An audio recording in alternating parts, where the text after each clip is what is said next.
Então, a partir dessas alterações, quais são as intervenções cirúrgicas que podem ser feitas aqui na parte respiratória? Então, vamos lá. Começando aqui, descendo, né, via aérea superior, geralmente quando há bloqueio aqui, a gente já aprendeu na clínica médica que aqui a gente faz um descongestionamento aqui, geralmente pode ser sinusite, rinite, gripe, resfriado, que geralmente pega via aérea superior. Pode ter problema aqui na região da faringe, da laringe, que já aprendemos também, que pode ser a laringite, que é a inflamação na laringe, perto ali das cordas vocais. Também pode ter alteração aqui nessa região aqui, que pode estar relacionado à presença de secreção aqui, por conta de um processo alérgico da via superior. E aí, descendo um pouquinho mais, a gente já começa a via aérea inferior. Então, quando há qualquer obstrução nessa parte aqui, quando o ar não consegue descer, a gente precisa fazer um desvio. E esse desvio a gente dá o nome de traqueostomia. Então, o cliente que ele precisa ficar muito tempo entubado, mais de uma semana, os médicos optam por fazer uma traqueostomia para proteger as cordas vocais que estariam mais ou menos aqui nessa região, tá? Porque a cânula de intubação, ela passa exatamente dentro das cordas vocais e ela vai parar aqui, ó, tá? Na divisão aqui da árvore brônquica. Então, a traqueostomia, ela pode ser temporária ou ela pode ser permanente. Quando que ela seria permanente? Quando a pessoa tem algum tipo de problema aqui que vai ser irreparável, como, por exemplo, câncer de garganta ou uma atresia, né, que é um estreitamento importante aqui nessa região, né, que geralmente é uma condição mais genética. Então, qualquer obstrução aqui vai se usar a traqueostomia. Descendo, então, aqui nós temos a árvore brônquica.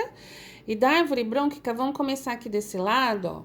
Então, a primeira patologia que eu coloquei foi o abscesso pulmonar. Então, o abscesso nada mais é do que uma coleção de pus. Esse pus, ele rompeu, e a partir do momento que ele se rompe, ali vai causar um derramamento dessa secreção purulenta.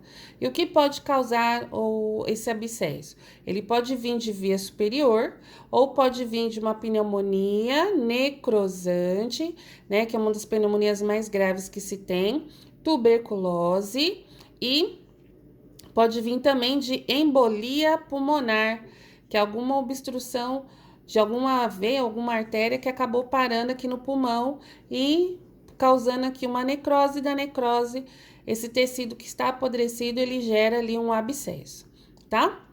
Depois do abscesso pulmonar, outra alteração que se tem é que é o derrame pleural.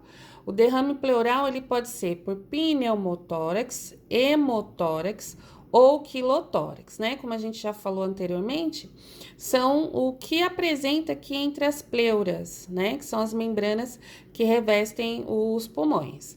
Se for pneumo é ar, se for hemo é sangue, se for quilotórax aqui, pode ser a presença também de pus, que também podemos dar o nome aqui de empiema pulmonar ou empiema pleural.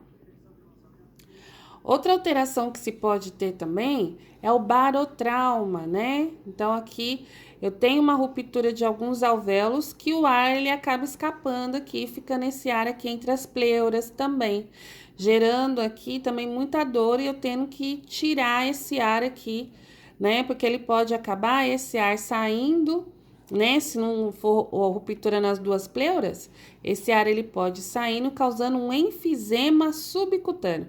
Então, essas bolinhas de ar vai ficar circulando pelo corpo, principalmente próximo aqui na cavidade torácica. E pode ser também, ó, um câncer, um tumor, né? Pode ser por conta aqui de exposição ambientais. A gente fala bastante do fumo, mas tem as exposições ambientais. Hoje em dia não se trabalha muito, né, na construção civil com amianto, mas quem trabalha na construção civil há muitos anos teve com certeza intoxicação pelo amianto, arsênico, né? A radiação de diversas modalidades, o petróleo também. Quando a gente fala de petróleo aqui, a gente pode até falar das pessoas que fazem recapeamento das vias, né? Mexe com o asfalto, também pode acontecer. Então, dentro dos procedimentos que podem ser feitos aqui, vamos lá, pra gente entender. Então, a traqueostomia é uma abertura, né, da parte externa para a parte interna, e a traqueostomia nada mais é do que um desvio. Esse desvio, a princípio, ele pode ser temporário, geralmente vai usar esse primeiro traco, que é esse de silicone, tem que tomar bastante cuidado para não exteriorizar, porque senão esse paciente pode morrer asfixiado, né? Porque ainda não houve cicatrização aqui tecidual, ou ela pode ser permanente. Se tiver aqui, ó, um abscesso, aí eu vou precisar abrir para tirar essa parte aqui. E aí, quando eu faço essa abertura, né, que a gente chama de toracotomia, né? Faço uma abertura no tórax. Eu posso fazer uma pneumectomia, que é retirada de um pedaço, lobectomia, que também é retirada de um lóbulo pulmonar inteiro, ou segmentectomia, que é retirada de um segmento, tá? Então, esses são os 3 nomes cirúrgicos aqui que eu posso fazer para estar removendo.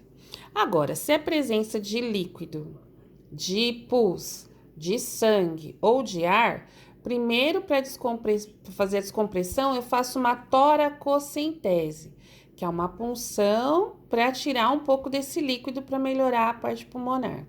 Depois que eu fiz aqui a toracocentese, né, tirei um pouco desse líquido, desse pus, desse ar, eu vou estar utilizando este daqui, ó, que é uma drenagem torácica. Então, eu vou manter um tubo aqui, que no próximo slide, no próximo vídeo, a gente vai ver os tubos, os tipos de tubo. E esse tubo, ele vai drenando aqui nesse espaço. Aqui é muito importante que a gente nunca deixe esse vidro vazio.